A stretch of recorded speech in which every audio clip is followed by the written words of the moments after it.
Ngizothini? Egama sisubani? Igama nguMandisa wakasithole. Mandisa. Hawayazi vele uzothi ngamkhwanazi. Lutho. Awuhlola umkhwanazi? Cha. Hawu uyazi ukuthi le ofanele nayo. Yakamkhwana. Abakhona ngisho eBhayibhelini oJobe. Uyabona ke? Manini ke. Uyabona. Suke eBhayibhelini. Bayifika nje phela ngomkhulu ngani kodwa. Cha kuphela, ukuthi phela manje labo oJobe labo akasithole ba oJobe ngenye indlela. Cha ngendlela eyodwa. Hayi. Jobe ukhona eBhayibhelini. Phela lo uJobe kamatshana, bese eBhayibhelini uJobe kaba. Sokufanele. Ngithi uzothi ngomkhwanaze, buka labo uthula kule ntombazane age ngawo ngqo kuthi ubhunu, sasifunda naye. Yebo. Ije? Yebo. Ayakuyona. Hayi, saphamkhumbulani ngaleyo ntombazane. How? Sisaba nokubuza. Identity. How? Hayi ungasho ukuthi emoyeni. Kuba khaya. Ekhaya sama still unit 3 esikhobini. Khobini. Yebo. Khobini. Ishukile igama khokho. Hey kozma. Ngiyacabanga ukuthi ngodla. Esolokishini. Cha muyibuka nje uthini umhuyini emhubhe. Shisa kwakubaleka futhi ngizothini. Okay, usafunda? Yebo ngisafunda. Balale hamaskini. Balalela. Ufunda ba? Ngifunda unyaka wesithathu e-UKZN Westville campus. Oh, mina uzofunda igrade. Cha. Okay. Ufunda? Unyaka wesithathu. Unyaka wesithathu. Yebo. Hayi shitho kodwa vele khasa siningi vele baqaqekile labantu laba ekhaya. Umuntu opofu akho umuntu opofu. Okay. Ukuhlwile kuyena. Akujayele ukuthi ube mpofu bese kuhlwa buka nomagcabe. Ngathi noma umagcabe wokuzalwa uyelo bond uyelo bond lokuzenza. Sumile phela manje. Ngiyasazi wena yakubona wazi ukucream lokho. Wawuzala uyigcobele ukubhaselela ukuthi uyithandeka. Awazi? Cha ngikwazi ngo96. Angiloyo. Ngane lengane. Luyile phone lesi sizothe khona abasithandeka. Ngazi blue seed nje kuphela. Ha ukhona uthandeka. Ujela babomvu ngehlaza. Okay. Inengane egaqawo ngapha. Yona uthandeka. Have ibheke. Wona ngeke uzilithole nje nowe sibistolo. Hawele izinto lezi yabona izinto zamasulumane. Udanisa umhlalo. Ufuna uthandeka. Kodwa amasulumane Kulekile. Uqale lokhaya. Ngizothi ngiqale ngo2010. 2010. 2010 yeah. Wawuka grade? Nga grade 9. Grade 9 2010. Yeah. 29 nguphi? Ngase ngida ekhaya. Yeah. Ngase ngida ekhaya. Okay. Yini ekudala ufuna ukhaya? Story nje esithanda ukuhlekisa. Yeah, angifuna ukuhleka, ngithanda ukuhleka. Sokuhleka kuyimpilo. Asizwe le story sakho. Bakithi ngangine crush. Grade 9. No, ngicela ukuchaza. Ngicela ukuchaza. Yeah. Shuthi uma nginale crush kwakubhala amagama bezovula ipoetry society esikoleni ngifunda eHamshot. Yes. Masibona amagama ngilibone legama shuthi sasingasakhulumi. Hayi ngithi ayi shuthi uzobe khona. Mengifika ayi akasesi. Kanti sengifika ekhaya ke mina ku poetry ngaqala sengiqala kanjalo. So mana so lethabu ubhala ipoetry ibhala ngalo muntu lo o ngabhala lokho cause khona nje izimo ezazibhlungu ezasezenzekile. Ngabhala ngakho emva kwalokho ngakhula from there kwaze ukuba ngiyashintsha isikole ngeAdams College. Wangarecognize all those when they okay lokho? Cha phela kwakhe. Manje injani pain?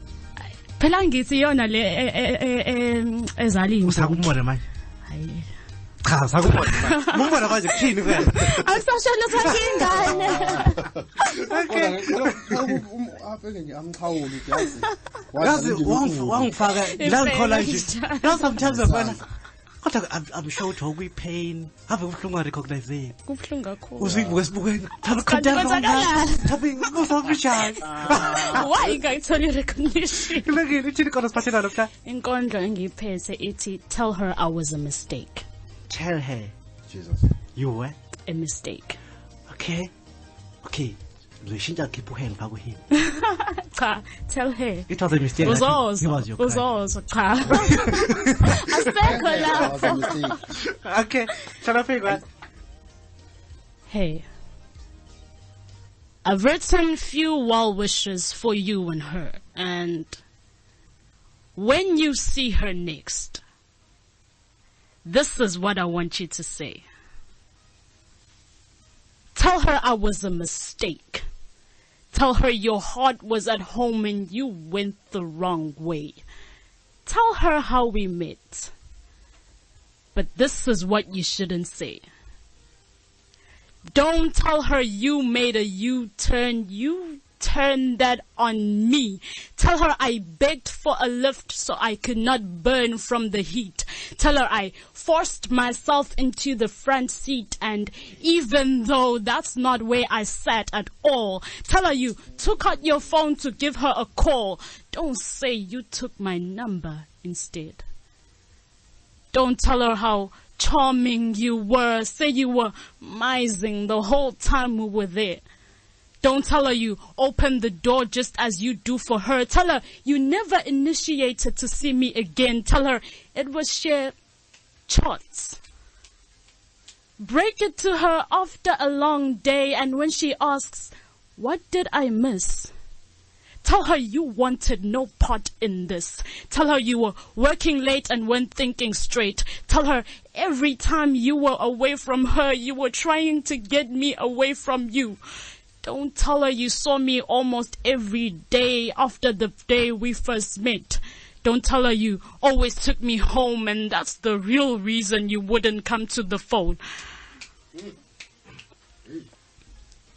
Tell her you never loved me. And the truth is I could never be her, so tell her you never loved me. But I just wouldn't set you free. Tell her I didn't make you happy. Isn't I was just a trophy.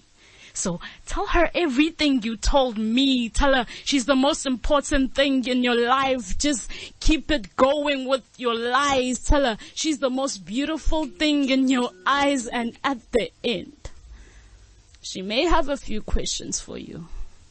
Like, why did we last an entire year? And I purposely left that out of the things you shouldn't say, but I know just the thing. At this point, you should get teary-eyed as you look straight into hers. Tell her time flies and you didn't realize, but I could never be worth you losing her. And at the end, tell her it's over. Like you didn't have the guts to tell me. Tell her I was a mistake. Tell her your heart was at home and you went the wrong way. Tell her how we met. But this is what you shouldn't say. Don't tell her you were my first. And that I wanted you to be my only. Tell her you didn't leave me lonely. Tell her you told me that you have a wife and a happy life. Say I knew from the very start. Don't tell her what we did in the car. Tell her it never got that far. And at the very end, tell her it's over. Like you didn't have the guts to tell me. Tell her I was a mistake. Tell her your heart was at home and you went the wrong way. Tell her how we met. But this is what you shouldn't say, 'cause you were gonna lie anyway.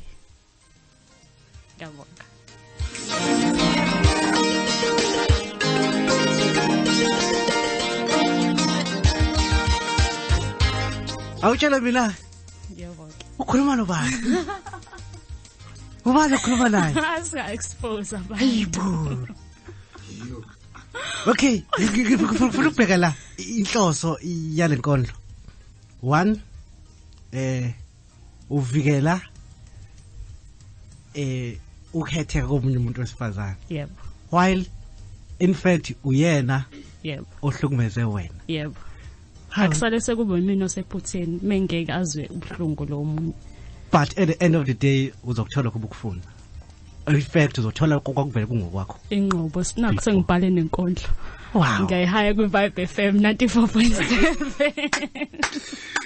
Cha mfethu akukheli ihlombe the way oyibeke ngakhona inkondlo yakho, the way embesa ngakhona olo yembula kodwa iyembesa so ikahle iyaluma iyaphephetha iyalimaza kodwa futhi iyaphephetha iyashishuzela ufana nomzali oshaya ingane into ayigona ngicabanga ukuthi iveza ubuhlungu obuziwa umuntu regardless whether owesifazane or owesilisa othandweni mekuchithwa.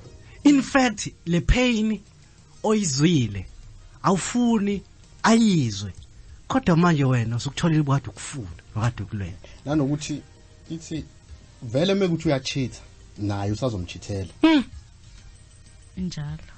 So is this coming from experience or it's a story that you saw somewhere and then was ukhetha ukuthi awungene ecathulweni?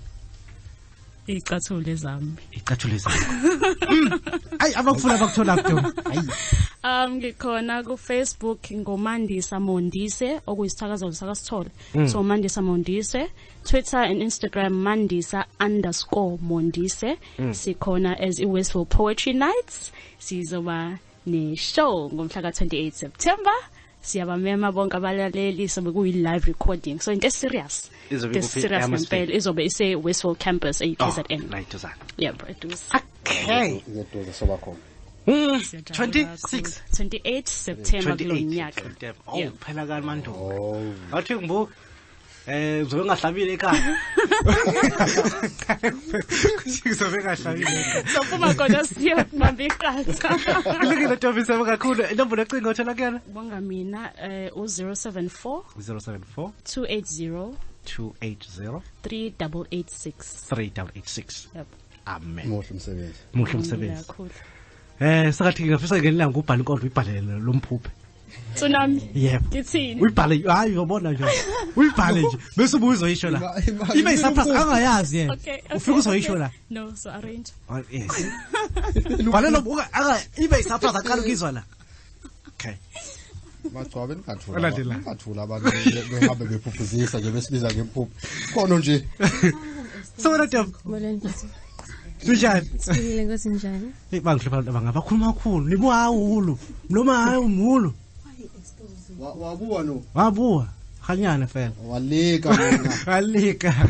Grata sutu. Impasi sibi. Siba khanyana. Ntombi. Buda.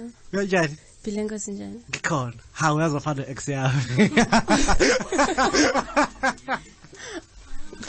Uyakutshela kwakashadu. Lengisi.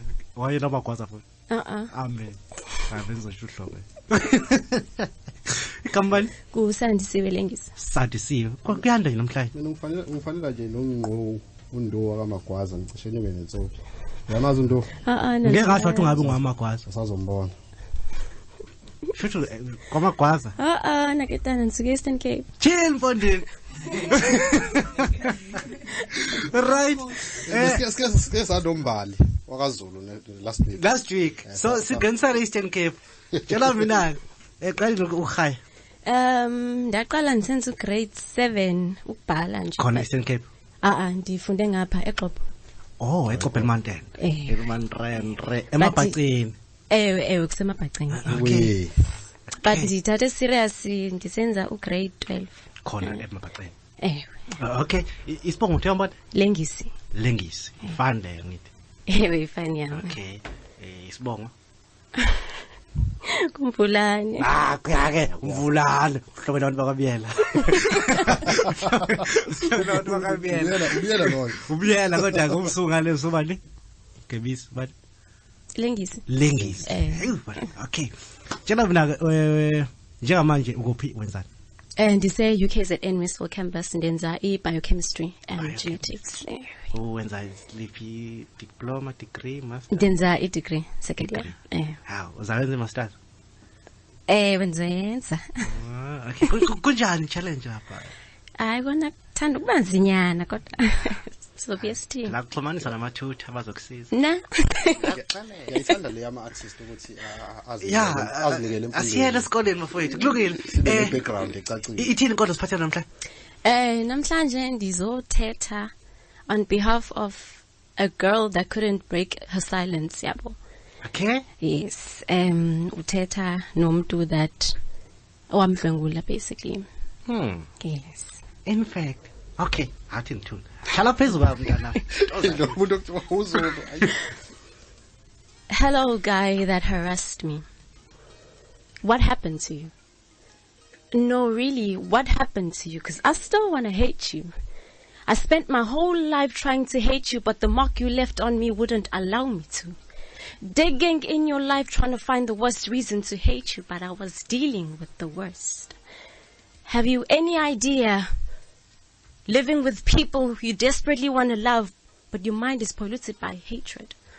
Are you fully aware that you undressed me of my confidence and I was naked to the world? Vulnerable, with vultures and hyenas watching at a distance, but that didn't bother you, didn't it? Because you were one of them. I only have one question for you, heartless guy. What happened to you? I wanted to look you in the eye when I finally scrape off that mark and tell you how much I hate you. See, part of me waited for you to have a daughter so she'd experience what you put me through. Maybe then you would understand my pain. And part of me remembered that she'd only be innocent. But then again it hit me, so was I. I played with boys because of the void your mark constantly drilled in my life. I hated it. But it made me feel good. Wanted. See, I wouldn't deny it if you'd tell me that this mark is part of your flesh. See, your mark has created hunger. The desire to be constantly around boys. I hated it. But it made me feel good. Wanted. Look, I still want to hate you. Remember how you had my childhood at the palms of your hands, where you jiggled with it, tossed it around, and finally let the conscience and snatched it away. Remember how that made you feel. See, that's the feeling I'm going to get when I finally hate you, or even beyond. What happened to you? Because I was waiting for you in the river of my tears, patience slowly drying out. What happened to you? See, my parents, your friends, were totally unaware that they were watering and nurturing a dangerous plant.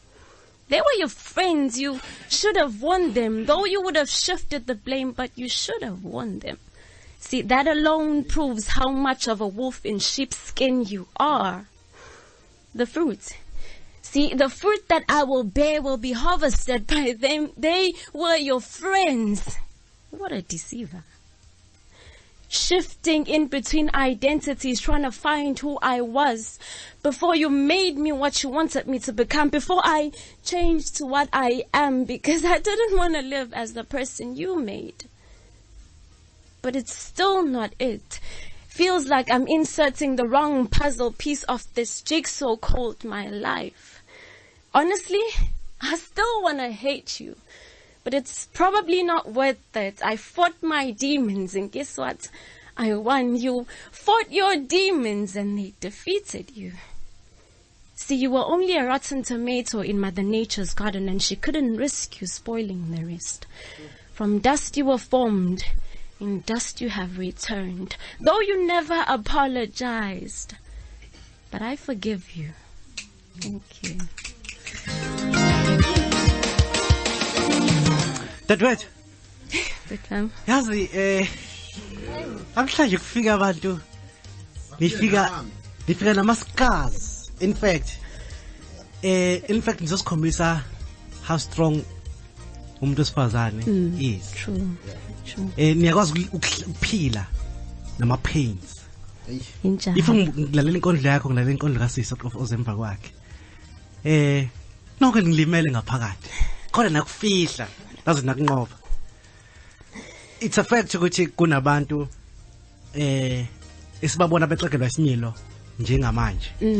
Because God asiyazi past yabo ukuthi why, and you are very judgmental. Yes, and banama behavior angajwayelekile, banama short temper, bane anger, ba aggressive, and bano ngathi banozwela makuzwa abantu besilisa.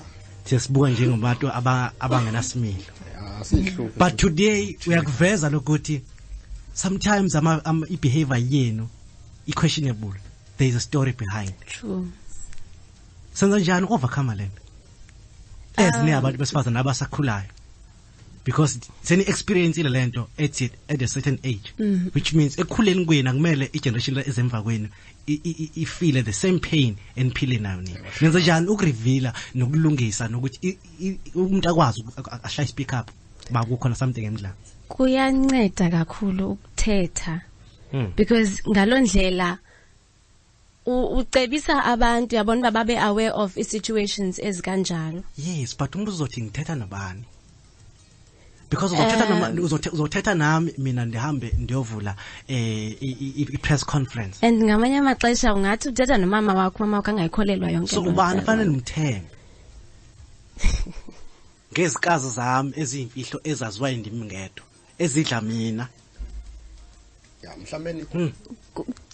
mhlambeni leyo ukuthi sibuye sibhale ngama solutions. Yes. Yes. Izonceda. Let's come up with the pain and let's come with the solution. Yes. Kulungile Tom. Sithola kanjani? Ndiyafumaneka ku Facebook as Usendi God Got My Back Lengisi. Hayibo. It's a page. No, it's a account yam. You go Facebook. Okay. Siyafumaneka as well ku Westfield Poetry Nights, that's a page. Okay. I'm also available on WhatsApp. Right. On 061 320 9106. Can you repeat it? 061 320 9106. And Pine Nemezele, there is a show ezobikhona Mandisa has said. Okay. Get 28. Okay. Yes, yamema bonke abantu bafike. You will be the part of this. Yes, of course. Kobe khuluma isimungu. Hayi kobe khuluma isimungu. So kakhulu bafethu muhle umsebenzi. Ni funda kwi campus yinye? Andiyeva kuba kunomoya othi awufani. Education. Kulungile kuyabonga. Siyabonga Ntombi. Muhle umsebenzi. Dijonge. Pha enhlavini zamehlo. Alukho olungafiki.